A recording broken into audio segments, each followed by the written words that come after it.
আমি একটা চ্যালেঞ্জের উত্তর দিয়ে তারপর বয়ান শুরু করব। আমি গত বছর বলেছিলাম হিন্দুদের দুর্গাপূজার মধ্যে বেশ্যাবাড়ির মাটি লাগে। এই কথা বলার কেন অনেক তুলবার হয়েছে। আজকে প্রমাণ নিয়ে আসছি, হিন্দুদের মন্দিরের সেক্রেটারি আর সভাপতি নিয়ে আসছি। কে নিয়ে আসছে বাবু? হিন্দুদের মন্দিরের সেক্রেটারি, ওনার নাম ছিল গণা বাবু, বর্তমান নাম ইলিয়াস বিল্লাহ নোমানী, আমার আপন ভাই। এই যে পাশে বসা, এই যে হিন্দুদের মন্দিরের সভাপতি, যার নাম ছিল কানন বাবু, বর্তমান নাম সুলতান বিল্লাহ নোমানী, আমার আপন দুই রক্তের ভাই। মন্দির থেকে চলে এসেছে, আমি মন্দিরে ড্যান্স করতাম, আমার বাইরে ছিল কমিটির লোক। আল্লাহ আমাদেরকে মন্দির থেকে তুলে আগে আসতাম একা, আল্লাহ তিন রক্তের ভাই, মায়ের পেটের তিন ভাইকে আপনাদের এলাকায় নিয়ে আসছে। চিৎকার করে বলেন আল্লাহু আকবার। সৌদিসা সবারের মাঠে কি লাগতো, সেক্রেটারি সব লাগতো, উনি নিজেই আনছে। ও আমার এলাকার দাদারা, দিদিরা, বৌদিরা, মাসিমা, ঠাম্মারা, যাদের গায়ে চুলকানি উঠেছিল, আসেন না সভাপতি সেক্রেটারি মঞ্চে বসা। বেশ্যাবাড়ির মাটি তো লাগেই। আরে বেশ্যাবাড়ির প্রতি তাদেরকে জীবনভর পূজা করে যে ধর্মের, হিন্দু ধর্মের, ওই ধর্ম নিয়ে আসেন, চুপ থেকে থাকেন। আমরা যা বলি কোনো মিথ্যা বলি না। ভালো লাগলে শুনেন, এই কালেমা পড়েন, না লাগলে চুপ থাকেন। তবে মনে রাখবেন, যারা শিক্ষিত হিন্দু, সচেতন হিন্দু, জ্ঞান যাদের আছে, সামান্য ব্রেন যাদের আছে, যে সমস্ত হিন্দুরা গোবর খায় না, গরুর মুত খায় না, এরা অবশ্যই ইসলাম গ্রহণ করবে। কথাটা বুঝতেছেন আপনারা? যাই হোক, বয়ান শুরু করবো ইনশাআল্লাহ। শুরু করার আগে আপনাদেরকে বলি, আপনাদের এলাকার নেত্রকোনার হিন্দুদের মন খারাপ। বলতে পারেন কেন? মা হাসিনা চলে গেছে বলে? হতেই পারে, হতেই পারে, তাদের পাওয়ার তো এখানে শেষ, লেস হয়ে গিয়েছে। যাই হোক, এটার জন্য মন খারাপ। আরো মন খারাপ আছে, আগে ছিলাম এক ভাই, এখন হয়েছি যেটা বলেন না আল্লাহু আকবার। সবচেয়ে বেশি মন খারাপ কেন বসে জানেন? হিন্দুদের নেত্রকোনার গুরু, ইসকন, সন্ন্যাসী, বৈষ্ণব, সবকিছু তাদের যে প্রধান একজন লিডার ছিল, উনি হলেন আমার মা, ৮০ বছরের বৃদ্ধা মা, হিন্দুদের সন্ন্যাসী। ওনার কাছে হিন্দুরা গিয়ে মুরিদ হতো। আমার মায়ের পা ধুয়ে হিন্দুরা পানি খাইতো। সেই মা ১ বছর ২ বছর নয়, ১২ বছর মায়ের পিছনে পড়েছি। কয় বছর? ১২ বছর। ভাই, আপনাদের এই নেত্রকোনার মানুষ যারা এর আগে আমার বয়ান শুনছেন, আমার সাথে দোয়া করছেন, আমার মায়ের জন্য কাঁদে নাই এমন কোনো মুসলমান পাওয়া যায় না। কথা বলেন ঠিক কিনা? আমার মায়ের জন্য সবাই কাঁদছেন, যুবক, বৃদ্ধ, মা বোন সহ কেঁদেছেন। ৮০ বছরের বৃদ্ধা মা, ওনার সাথে ১ বছর ২ বছর না বাদান ১২ বছর ডিবেট করেছি। আবার ডিবেটও করেছি, দাওয়াতও দিয়েছি, পরেও রয়েছি। মার যত খরচ আলহামদুলিল্লাহ আমি দিয়েছি। ১২ বছর যাব যা লাগে সব দিয়েছে আলহামদুলিল্লাহ। আল্লাহ আমার দোয়া কবুল করেছেন। এর মধ্যে আমার এলাকায় একটা পাথর ছিল, মাজার ছিল, ১০০ বছরের মাজার। এই বড় একটা পাথরকে, এটাকে তারা সেজদা করতো। মুসলমানরা মা ফাতেমার দরবার বলতে পারে, নাউজুবিল্লাহ। আলহামদুলিল্লাহ, তাদের শেখ হাসিনা চলে যাওয়ার পরে ওই মাজারটা ভেঙে গুড়িয়ে দিয়েছি। মাজার ভাঙার পরে আমার মা পাথর নিয়ে আসছি। আমার ভাই যখন হেমার দিয়ে ভাঙতেছে, মা তখন পাশে বসা হিন্দু মানুষ আমাকে বলতেছে, বাবা ১০০ বছর ধরে মানুষ যেটা পূজা করে, সাধনা করে, এই পাথর, এটা কি কোনো ক্ষমতা নাই? বলি না, ক্ষমতার মালিক একমাত্র আমার আল্লাহ। ক্ষমতার মালিক একমাত্র কে? যখন পাথর ভাঙা শেষ, এর মধ্যে এলাকার মাজারপন্থী যারা আছে, এরা বলছে ওয়াসিক বিল্লাহ, আমাদের ১০০ বছরের মাজার ভেঙে ফেলেছে, ৭ দিনের মধ্যে ওয়াসিক বিল্লাহ শেষ। কয় দিনের মধ্যে? এর মধ্যে আলহামদুলিল্লাহ ৪ দিনের দিন আমার এক মামলা খালাস হয়ে গেছে। আর মাজার ভাঙার ৫ দিনের দিন আমার দুঃখিনী মা আমার হাতে হাত রেখে, ৮০ বছরের বৃদ্ধা মা, হিন্দুদের বৈষ্ণব সন্ন্যাসী, আমার হাতে হাত রেখে আমার মা কালেমা পড়ে মুসলমান হয়ে গিয়েছে। জোরে বলেন না সুবহানাল্লাহ। কি আপনারা খুশি না বেজার? দাদারা খুশি না? দিদিরা খুশি না? বৌদি, মাসিমা, ঠাম্মারা খুশি না? কথা বলেন ঠিক কিনা? এটা মন খারাপ হওয়ারই কথা। কথা বলেন ঠিক কিনা? কিন্তু এছাড়াও আরেকটা কারণে মন খারাপ। বলতে পারেন কি কারণ? গত অক্টোবরের ১৩ তারিখে হিন্দুদের ৫ জন ভগবান মারা গিয়েছে। কজন মরছে? এই মাইকটা আমার, কয়জন ভগবান মারা গেছে গো? আপনারা কি জিমায়া পড়ছেন, ঘুমায়া পড়ছেন? সামনে তো আবারও নির্বাচন আসতেছে, আসতেছে না? এখন তো ছাত্রলীগের কেরারগিরি চলবে না, নাকি চলবে? তাহলে একটু নির্বাচনের আগে একটু মিছিলের দরকার আছে না নাই? ভগবান মারা গেছে কয়জন? কয়জন? আর জোরে তালে তালে তাল মিলাইয়া জোরসে বলো, ঘুম ভাঙাইয়া মহিলা গেছে ভগবান কয়জন? ও মুসলমান বাবাজি, যদি বিশ্বাস না হয় আশপাশের নদী আছে না নাই? নদী কিংবা পুকুরে এখনো গিয়ে দেখে আসতে পারেন। ভগবানদের লাশ গুলা পাওয়া যাবে, শুধু কঙ্কালটা পাওয়া যাবে, বাকিটা মাছে পুষ্পনাম করে খায়ালছে। বুঝছেন আমার কথাটা বাজান? ওই যে দশাদি দুর্গা, যে দুর্গা আপনার সাভারের মাঠে লাগিয়ে নিয়ে এত কিছু হইতেছে, এই দুর্গা এই 10 হাত নিয়ে দাঁড়াইছিল, তার পাশেই দাঁড়িয়ে ছিল তার মেয়ে লক্ষ্মী, এর পাশে ছিল তার বোন সরস্বতী, এর পাশে ছিল হিন্দুদের আটবেরির ভগবান বাবা কার্তিক, এর পাশেই ছিল হাতিমার্কা ভগবান বাবা গণেশ। এই 5 জন ভগবানের পূজা আপনাদের এলাকায় হয় নাই? আপনাদেরকে জিজ্ঞেস করতে চাই, ওনারা এখন কোথায়? পানিতে গোসল করতে গিয়েছে? না, গোসল করতে চায় নাই, ওনাদেরকে সেখানে ডুবিয়ে মেরে ফেলেছে। কথা বলেন ঠিক কিনা? মুসলমান হিন্দুদের পূজা যখন টাইম হয়, এরা মূর্তি বানানোর পরে সাথে সাথে পূজা করে না। যখন ষষ্ঠীর টাইমে মূর্তি বানায়, মূর্তির বুকটার মধ্যে হাত দেয়, হাত দিয়ে প্রাণ প্রতিষ্ঠার মন্ত্র পাঠ করে। অর্থাৎ হিন্দুরা মনে করে নির্দিষ্ট ওয়াক্তে নির্দিষ্ট লগ্নে মূর্তি নাকি জিন্দা হয়, এর আগে নাকি শুধু ভাস্কর্য থাকে। এই ভাস্কর্য বানানোর পরে মূর্তির বুকের মধ্যে হাত দিয়া প্রাণ প্রতিষ্ঠার মন্ত্র পাঠ করে। এর মানে হলো হিন্দুদের ভগবানের জীবন মানুষ দেয়। ভগবানের জীবন কেনা দেয়? এটা ক্ষমতা কার বেশি? বুঝতেছেন আমার কথা? হিন্দুদের ভগবানের জীবন দেয় মানুষ। শুরু করে সপ্তমী, অষ্টমী, নবমী পূজা করে। দশমীর টাইম যখন হয়, নাম দেয় বিজয়া দশমী, বিজয় করে ফেলে সব। কি হয় ওই দিন? কি হয় ওই দিন? ভগবান মারা যায়। ওই দিন ভগবান, আরে মারা যাওয়ার মন্ত্র আছে, গোপন মন্ত্র শোনেন। হিন্দু ব্রাহ্মণ ঠাকুরদের ব্যবসা আজকে শেষ। এরা করে কি বাজান? মূর্তির বুকটার মধ্যে হাত দিয়ে এরা প্রাণ নাশের মন্ত্র পাঠ করে বলে, যথেচ্ছং দেবী গমনম, দেবী গো, যেটা মন চায় সেটা চলে যাও। এই কথা বলে তারা ভগবানকে মারার করে।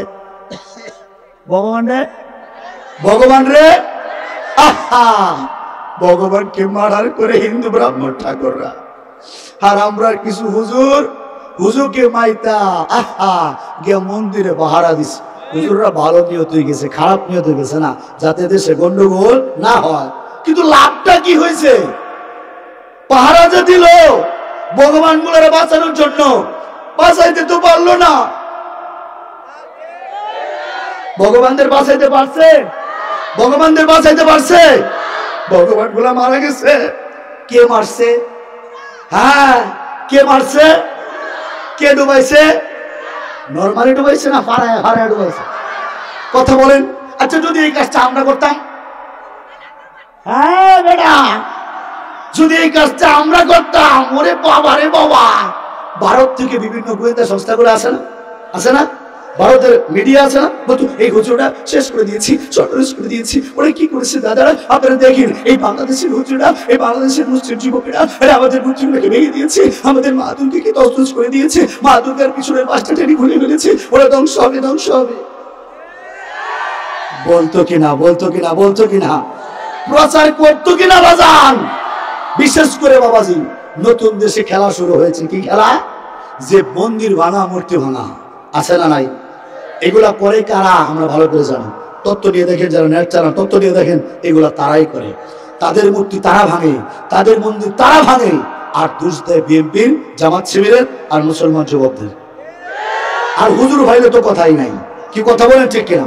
এ মনে হয় হিন্দু লোক দাড়ি টুপি নিয়া, টুপি মাথায় নিয়া এরপরে যায় ভাঙার জন্য, যাতে করে আমাদের দোষ হয়। আমি আপনাদেরকে হুঁশিয়ার করছি, বাবা মন্দির ভাঙবেন না, মূর্তি ভাঙবেন না। এগুলো অসহায় নিরীহ জিনিস, এগুলাকে কুত্তাও মুত্তা দেয়। কথা বলেন ঠিক কিনা? এগুলো ভাঙার জিনিস না, মূর্তি ভাঙার জিনিস না, এটা অসহায় নিরীহ জিনিস। এটাকে আমাদের ভাঙার দরকার নাই, দিন শেষে তারাই ভেঙে ফেলে। কথা বলেন ঠিক কিনা? তাহলে আমি প্রশাসনের ভাইসব হিন্দু ভাইদেরকে স্পষ্ট ভাষায় বলতে চাই, যদি মন্দির আর মূর্তি ভাঙার কারণে আমার মুসলিমদেরকে অপবাদ দেওয়া হয়, মিথ্যা মামলা দেওয়া হয়, তাহলে তোমাদের ব্রাহ্মণ ঠাকুর এরা যে মূর্তিকে মারার করে মঞ্চ করে, ব্রাহ্মণের নামে কেন মামলা করা হয় না? কেন মামলা করা হয় না? তাকবীর দেওয়ার একটা বাগও নাই। হলো না? ভয় পাইতেছেন না তো নাকি? বাবা বাবা ওই শোনা মনে কই যাও, আবার আইসা পড়বি। বর্ষা ধরছে বেড়া করবো কি, বাজে তো 12:30, কেসকি মেরে কতক্ষণ বসবো। যাদের বেশি বর্ষাবের সমস্যা হয় এক আঙ্গুল দেখা যাবেন। রাজি আছেন ইনশাল্লাহ? কাপড় নষ্ট করবে না, এক আঙ্গুল। আয় বলছিস তো বাগদা, আয় বলছিস বাবা, আল্লাহু আকবার। বেশা দিল কয়টা?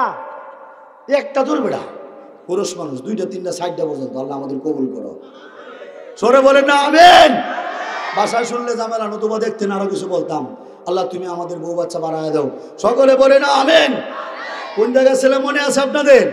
যদি আমাদেরকে মন্দির আর এই মূর্তি ভাঙার অপরাধে মিথ্যা মামলা দেওয়া হয়, ব্রাহ্মণ ঠাকুরও তো হিন্দুদের ভগবানের মারার করে, ও যোগেন্দ্র বাবু, ও বিকাশ বাবু, ও নারায়ণ বাবু, তোমাদের ব্রাহ্মণের নামে মামলা করতে পারো না? কথা বলেন ঠিক কিনা? যাই হোক, যে সমস্ত মালিকের জন্ম হয়, যে মালিকের মৃত্যু হয়, এরকম মিথ্যা মালিকের উপাসনা আমরা মুসলমান করতে পারি না, মুসলমান সাপোর্ট করতে পারি না। চিৎকার করে বলেন কথা ঠিক কিনা? মুসলমান, আল্লাহ আমাদেরকে মুসলমান বানিয়েছে, ইসলাম দিয়েছে। আল্লাহ আমাদেরকে, আপনাদেরকে আগে থেকে মুসলমান বানিয়েছে, আমাদেরকে মন্দির থেকে তুলে আপনাদের মধ্যে এনেছে। এক ধর্ম দিয়া আল্লাহ আমাদের এক করে দিয়েছে। সেই ধর্মের নাম হলো, সেই ধর্মের নাম, এই ধর্মের ব্যাপারে আমাদের আকীদা পরিষ্কার থাকতে হবে। এখানে আমাদের ধর্মের ব্যাপারে, ইসলামের ব্যাপারে সূরা আলে ইমরানের 19 নম্বর আয়াতে আল্লাহ স্পষ্ট জানিয়ে দিয়েছেন, ইন্নাদ-দীনা ইনদাল্লাহিল ইসলাম, নিশ্চয়ই আল্লাহর নিকট একমাত্র মনোনীত ধর্মের নাম, জোরে জোরে জোরে জোরে, একমাত্র গ্রহণযোগ্য ধর্মের নাম, একমাত্র নাজাতের ধর্মের নাম। এটা কি আমার কথা না আল্লাহর কথা? আমার কথা না আল্লাহর কথা? ধর্ম একটাই মনোনীত, সেই ধর্মের নাম। এখন যদি কোনো মুসলমানের বাচ্চা বলে যে ধর্ম যার যার, উৎসব সবার, নাউজুবিল্লাহ বাড়িতে রাইখে আসেন না? রাইখে আসেন নাকি? জোরে বলে নাউজুবিল্লাহ। ধর্ম যার যার, উৎসব সবার। দীর্ঘ 16 বছর যাবত এটা আওয়ামী লীগের মতবাদ। কার মতবাদ? কার মতবাদ? নতুন করে যারাই ক্ষমতা আসবেন, অনুরোধ, ধর্ম যার যার, উৎসব সবার, এই স্লোগান এখন থেকে চলবে না। যুব সমাজ বাংলা স্বাধীন করেছে নতুনভাবে, সংস্কার করা হবে, ধর্মের ব্যাপারে সংস্কার করা হবে। ধর্ম যার যার, উৎসব সবার, এই নীতি, এই স্লোগান এখন থেকে বাংলার কোনো সাইনবোর্ডে চলবে না। যদি এলাকার কোনো সাইনবোর্ডে শুভেচ্ছা দেয়, শারদীয় শুভেচ্ছা, ধর্ম যার যার, উৎসব সবার, ওই পোস্টার আমরা টেনে ছেড়ে ফেলবো ইনশাআল্লাহ। যুবকগুলা রেডি হও, যুবকগুলা রেডি হও। আল্লাহু আকবার। আল্লাহ তুমি পাকগুলারে কবুল করে বলেন আমিন। এই ধর্ম যার যার, উৎসব সবার হয় কেমনে?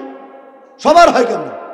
ইসলাম ব্যতীত অন্যান্য ধর্মের উৎসবগুলা, ওলামায়ে কেরামদের জিজ্ঞেস করে দেখেন, ইসলাম ব্যতীত অন্য সব ধর্মের উৎসবগুলার মূল কাহিনী হলো শিরিক। মূল কাহিনী কি? মূল কাহিনী কি?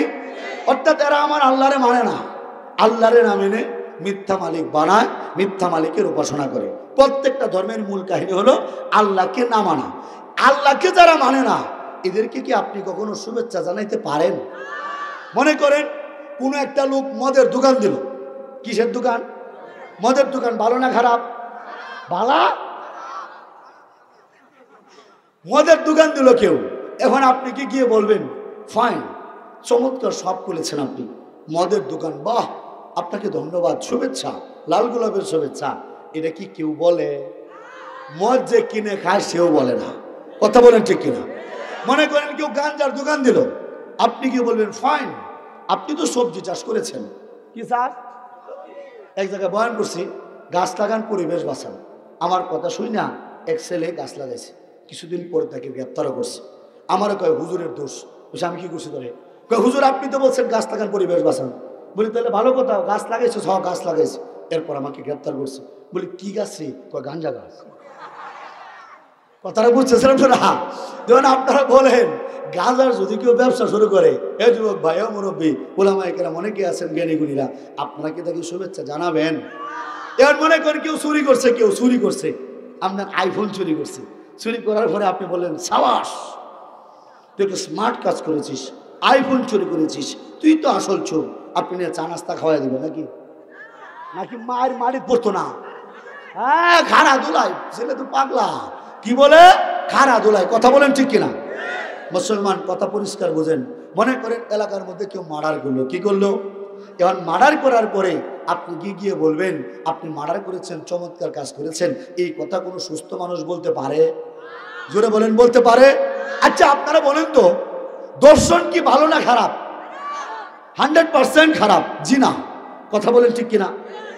জিনা করার পরে যদি কেউ গিয়ে বলে তুই তো আসল পুরুষ, জিনা করছস, বেটার সাক্ষাটা, এই কথা কেউ বলে? আচ্ছা যদি কেউ বলে, এটা কি সুস্থ বলবেন না অসুস্থ বলবেন? মুসলমান ভালো করে বুঝেন, জিনা করলো কেউ, দর্শন করলো, দর্শন দর্শন করার পরে কেউ যদি এই লোকটারে ভালো বলে, এটা ভালো না পাগল? হাসিনা তো পাগল।